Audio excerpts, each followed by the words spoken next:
Depuis 30 ans, le GIEC nous alerte sur le réchauffement climatique. Les établissements et services pour personnes âgées y contribuent puisqu'ils émettent 21% des émissions de gaz à effet de serre du secteur de la santé. Or, ils vont devoir se conformer à des obligations législatives et réglementaires de plus en plus strictes pour atteindre l'objectif de neutralité carbone à l'horizon 2050 fixé par l'Accord de Paris. À ce premier défi écologique s'ajoute un défi démographique avec une population des plus de 85 ans qui devrait augmenter de plus de 50% d'ici 2040. Un défi épidémiologique également, puisque l'OMS parle d'une épidémie mondiale de maladies chroniques et infectieuses venant renforcer les besoins de prise en charge sanitaire et médico-sociale. Un défi social car le reste à charge pour les résidents et leurs familles est de plus en plus élevé à 1 957 € par mois en moyenne, soit un taux d'effort moyen de 147%.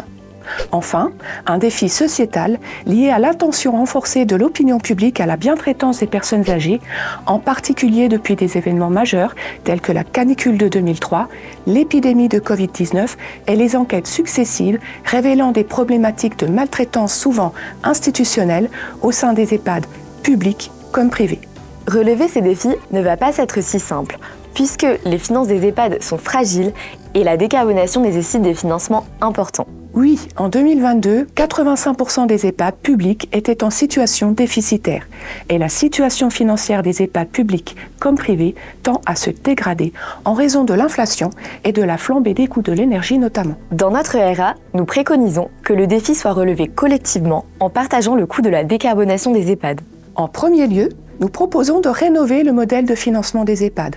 Nous envisageons plusieurs leviers pour qu'il intègre des critères liés à la décarbonation, en passant par l'adaptation de l'équation tarifaire et des modalités de financement innovantes. Deuxièmement, il convient de structurer la démarche sur le territoire. Pour ce faire, nous préconisons la création d'une plateforme nationale dédiée à l'information des EHPAD et à la coordination des initiatives de terrain pour favoriser le passage à l'échelle des bonnes idées. Troisièmement, nous préconisons de faire évoluer les modes de gestion et les pratiques au sein des EHPAD, en mettant en place des modalités de financement incitant à introduire l'enjeu de la décarbonation dans tous les projets de l'établissement. Pour conclure, nos préconisations sont guidées par l'idée que la décarbonation imposera de modifier les pratiques et de penser l'EHPAD autrement. Son financement pourra générer des économies, mais surtout des co-bénéfices au profit de la qualité de vie des résidents, de l'accompagnement des familles, de la qualité de vie au travail des soignants et de l'ancrage de l'EHPAD sur son territoire.